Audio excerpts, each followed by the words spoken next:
My name is Sandra Rodriguez Nieto. I am a Mexican journalist.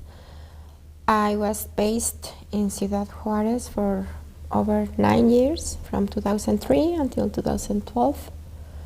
And now I live in Mexico City. The book is called The Story of Vicente, who murdered his mother, his father, and his sister, Life and Death in Ciudad Juarez.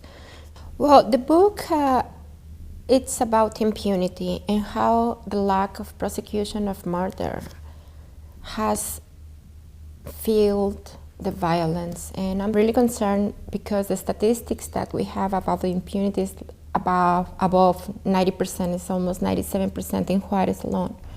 We're talking about almost 10,000 killings totally unsolved in the last 8 years alone.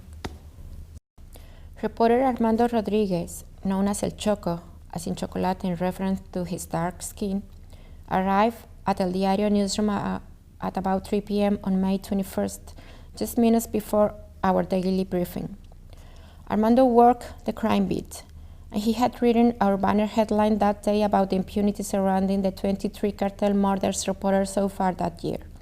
This 16-year-old boy started getting very nervous during his interrogation, Armando said, speaking in his characteristic grave tone and thick Chihuahuan accent. Like everyone at the office, the story deeply affected me as soon as I hear the details from Armando. Vicente was a 16-year-old boy, a student in high school in Juarez, a public school, and he was a friend with 2 other kids, and he convinced them to help him to kill his own family.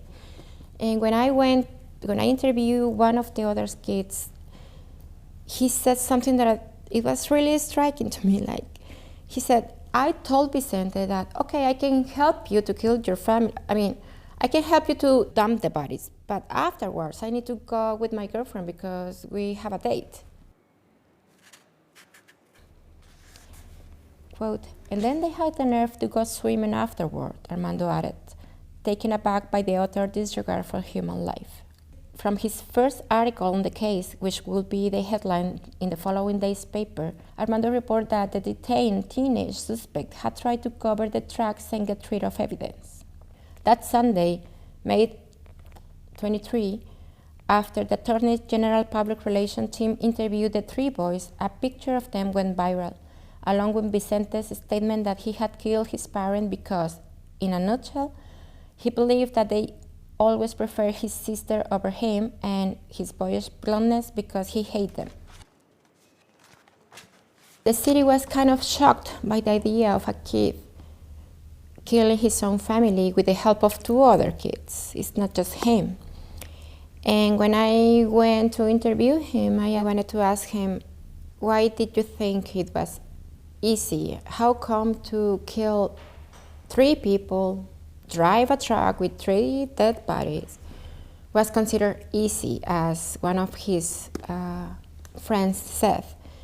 And his answer was, we were convinced that we were going to get away with the crime because this is Ciudad Juarez.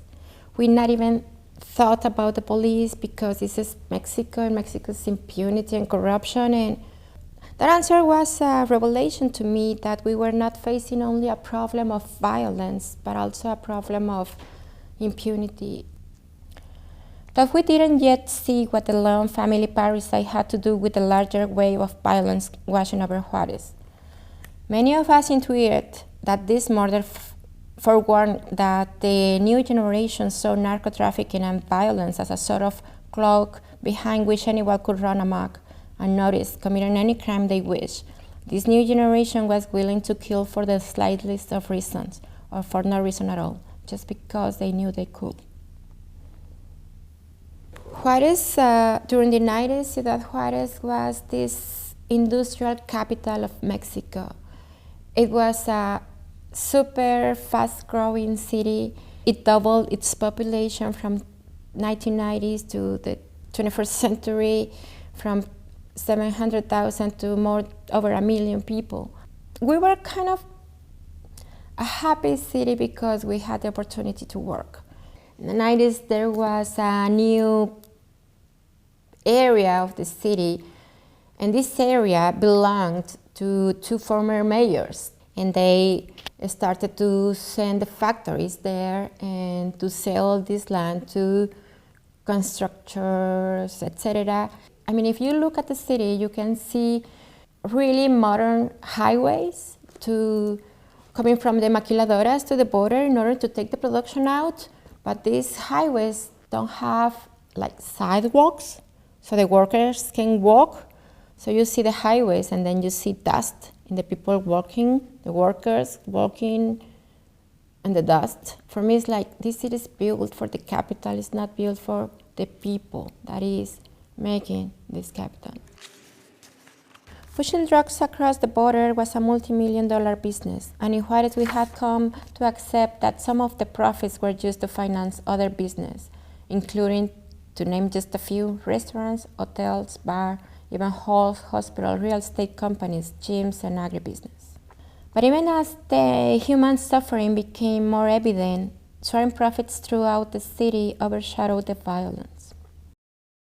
El Paso is one of the safest places in America. El Paso is the American city just across the Mexican border. It's in Texas, and it's just facing Juarez. There is a lot of narco traffickers living in El Paso, storing the drugs there.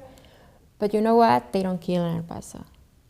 If they need to commit a crime, if they decide to commit a crime, they take the person in El Paso and they kill them in Juarez. What does this tell you? That there are places where you cannot kill because you know you cannot get away with crime. That is El Paso. And there are places where you know that you can get away with crime, and that is Juarez. That's how impunity works.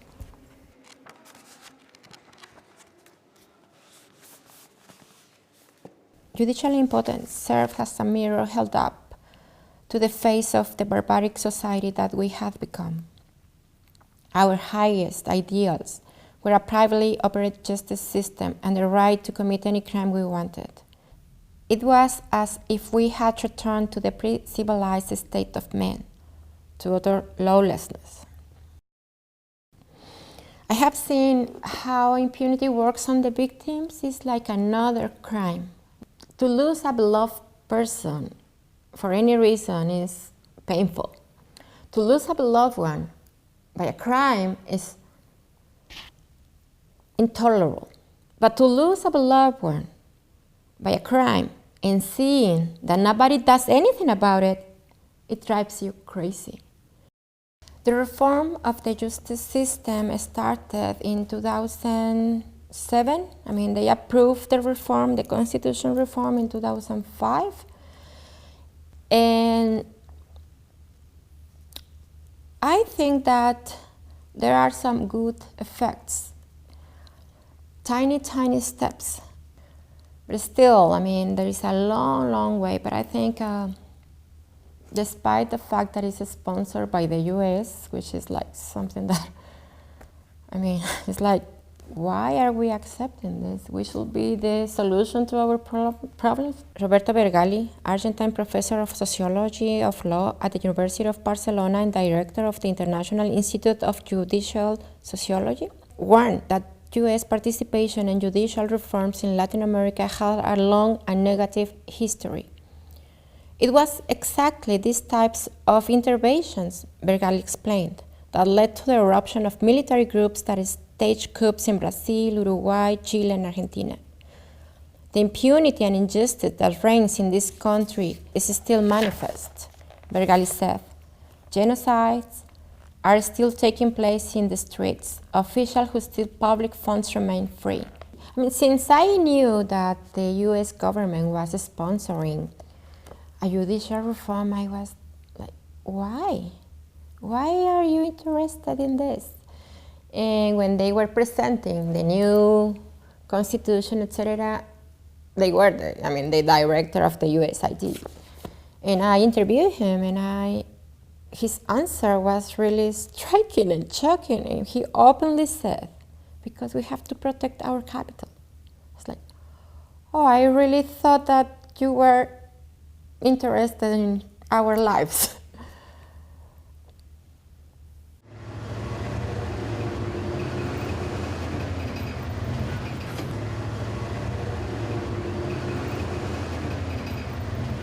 When I mention the word cartel, maybe I mean, we are talking about the traffickers, the police officers, the politicians, and the whole people involved in the business. It's not just civilians, it's a system. And there were two different groups crossing drugs across the border since the 90s, probably.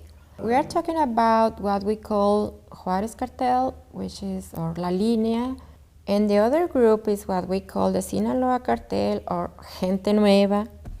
There is like this division of people ruling the trafficking, the business, and there is this other group of guys like in the death squads, like in the war business, protecting the business.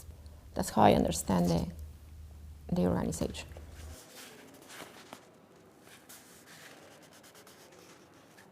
Halfway through 2009, and there had already been more than 2,000 murders in the city. It felt like Juárez was drowning in a flood of polluted water. Corpses were rotting in the streets, and we had come to expect 8 murders per day. The echoing of gunfire, the fear, the general incapacity to understand these dimensions of barbarity, a city where homicide had become one of the most trivial of crime. Violence, sitting in the darker corners of our subconscious, had become our outlet for frustration, ready to emerge uninhibited, free of any moral consideration to contain it. In 2000, Juárez was the city where a murder rate like 300 per year or over 400 per year, which is supposed to be like a normal rate for a city that size. But in 2004, we had 100. In 2009, it was over 2,000. And in 2010, it was over 3,000. So I gathered these statistics about how many people has died because overdose or consumption of illegal drugs. And in 5 years, the statistic was 50 or 52 people die for overdose. And how many people has been killed because the war on drugs? Well, 10,000. So that, for me, is like an evidence that this war on drugs is pointless, wrong, a failure, and it's killing more people than the drugs themselves.